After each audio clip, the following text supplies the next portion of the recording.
hear the Torah, but I'm not Jewish, and nor have I converted to Judaism. I think I'm connecting to something that predates religion.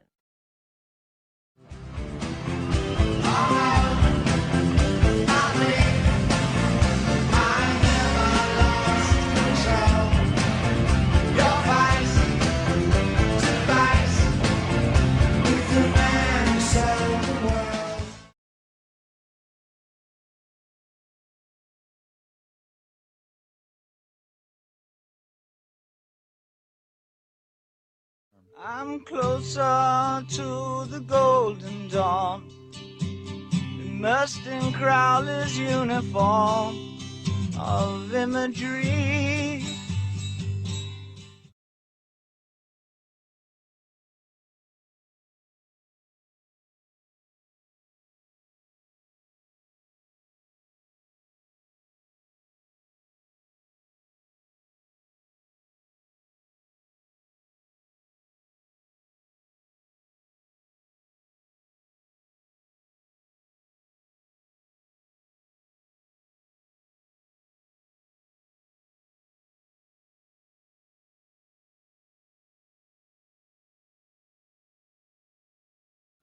While visiting Egypt in 1904, Crowley's first wife, Rose, began going into spontaneous trances, muttering things like, "They are waiting for you," and "He who was waiting was Horus." Intrigued, Crowley and Rose went to visit the Cairo Museum. From a distance she spied a glass case and exclaimed, there he is." Upon inspection, the case did contain an image of Horus painted on a wooden stele, but what particularly stunned Crowley was its exhibit number, 666, his number, the number of the beast. Convinced now that something supernatural was happening, Crowley went back to his hotel and performed a ritual, summoning this higher power. Over 3 successive days, beginning on April 8th, the book was channeled through Crowley while in a trance. And the content of this revelation? "I am the snake that giveth knowledge," the Spirit said. "To worship me take wine and strange drugs, whereof I will tell my prophet." This snake spirit begins the revelation by telling man that he is a god, that reality is essentially an illusion, sin a myth, and that ethically there's no greater commandment than the law of Thelema, Greek for will, as famously stated in the 40th verse of chapter 1. Do what thou wilt shall be the whole of the law.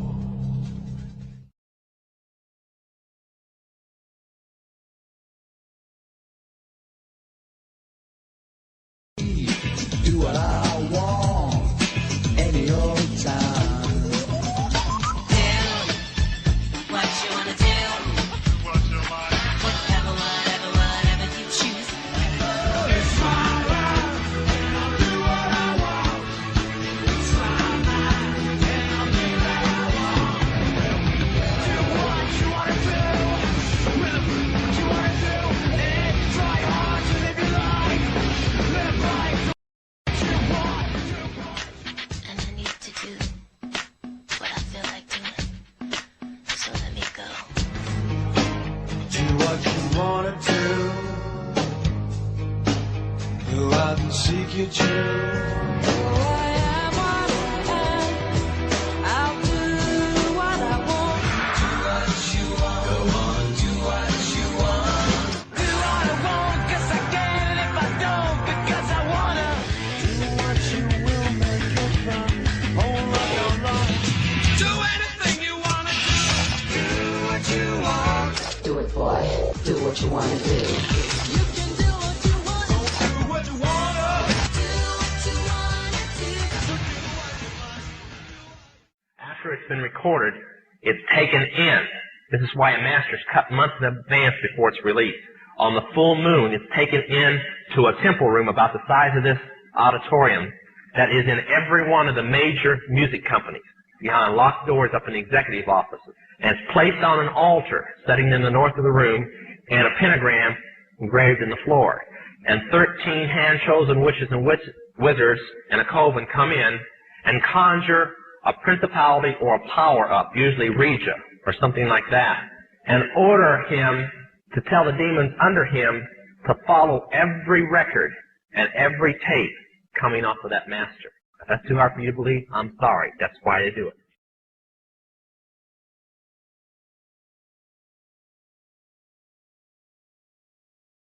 It is hard to overestimate the impact that the Beatles had on the world at large, as youth by the millions were given a form of emotional shock treatment. They influenced everything that I've ever done. I even remember, growing up hearing Beatles songs. All their songs are timeless. They built the structure for rock and roll. Beatles actually were bringing everybody along with them on their voyage of their discovery. Beatles went out and took the world by storm. I grew up with them. They helped us grow up. They got me arrested 3 or 4 times. I think they did a lot for society. Those songs are in my memory banks for I think they're actually my genetic material. All-time favorite musical group? Beatles. Beatles.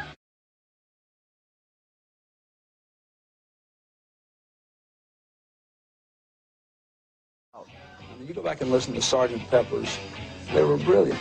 Sgt. Pepper changed the world.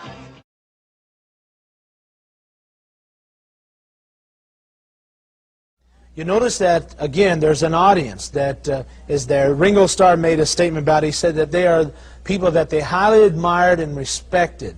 And up in the upper left-hand corner, you notice there's a bald-headed man. That man just so happens to be a guy named Aleister Crowley.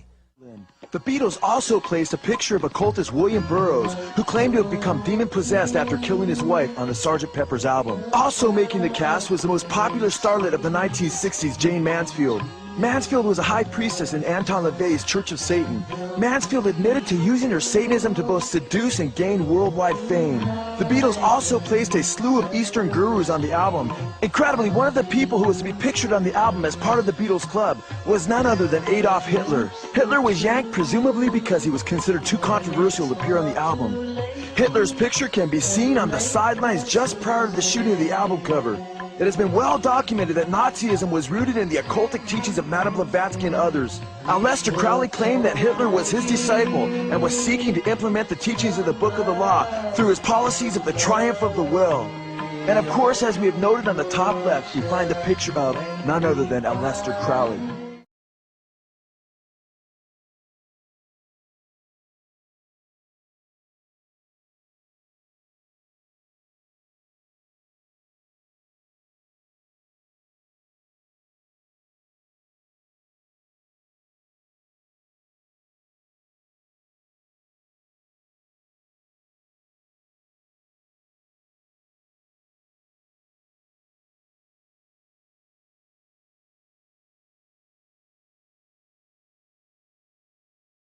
Hailed as one of history's Wolfgang Amadeus Mozart, a Freemason himself, composed a symphony, which was an open display of Freemasonry. The symphony is based on a story taken from Egyptian mythology of Isis and Osiris.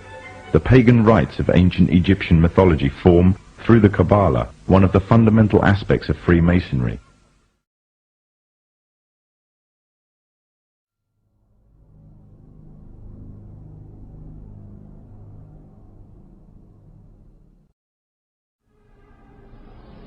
One of the driving forces behind this movement, the Illuminati, is the satanic cult movement in this country today. So I began my little journey forward. And one of the matters that I developed information about was an individual I learned about was Aleister Crowley. And the Satanists today, and for the number of years in the past, have basically used his philosophy and his writings as a guide. He had so many Masonic degrees that you could fill up 5 pages of a book with them. This guy was probably the most highly honored Mason in the world. He styled himself the wickedest man in the world. He believed himself to be the great beast. And he changed his name to Aleister Crowley so it would add up in both English, Hebrew, and Greek Kabbalah as 666. In 1904, Crowley had a communication with an extraterrestrial being named Iwas. And this being, through his wife, kind of a channeling type operation, brought forth a book that was called the Book of the Law in 1904. And this book declared that the slain and risen God, i.e. Jesus, had stepped off the throne, and that a new God, the crowned and conquering child, was taking his place. As a result of this, Crowley proclaimed the end of Christianity and the start of Crowleyanity. Crowley taught that the way you could live forever was by vampirizing little children sexually. And he personally bragged of having slaughtered 150 male children in 1 year. This is why he was called the wickedest man in the world. And now listen to this sentence, folks, closely. For the highest spiritual working, one must accordingly choose that victim which contains the greatest and purest force. A male child of perfect innocence and high intelligence is the most satisfactory and suitable system. We're talking about human sacrifices.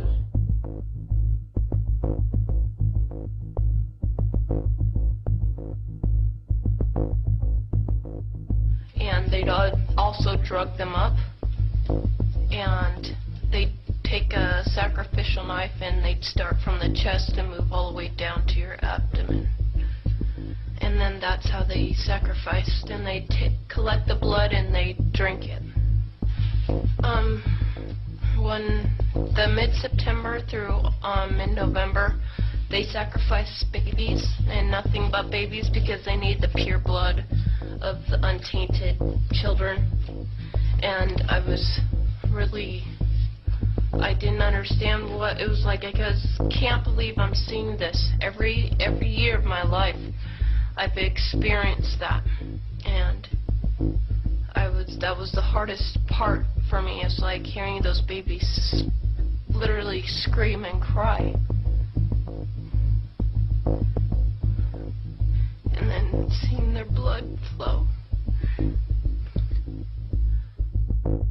The little boy was taken to a basement. He was crucified alive. First he was skinned. Why is it that no one knows this? Because there's Satanists in the police force and also in the government, the army. They're everywhere. They're even on the council of the representatives of the United States also. And they're silenced because this is not being exposed, because they don't want it to be exposed, because they're really good at lying and hiding things. Rebecca, what happens to the people that want to come out of Satanism? They get killed. They get followed. They get taken. They get sacrificed in front of the congregation of the Satanic Church. Why? Because they know too much information about the Satanists and who their names and places of where they keep the people underground, and they just know too much information. It's like being in a gang or in a mafia. You don't get out alive without consequences.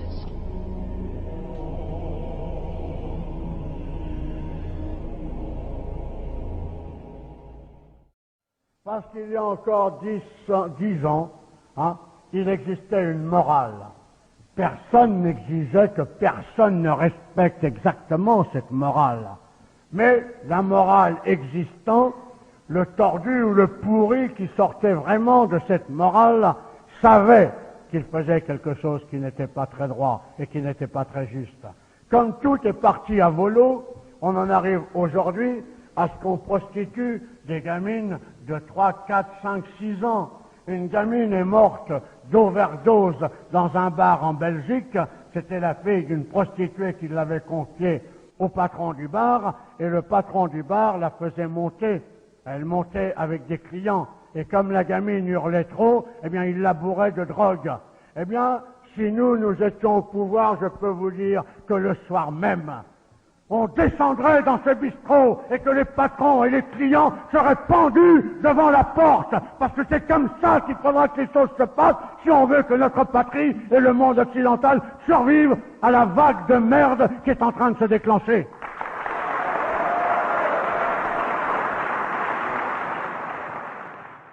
Une région du monde qui permet ce genre de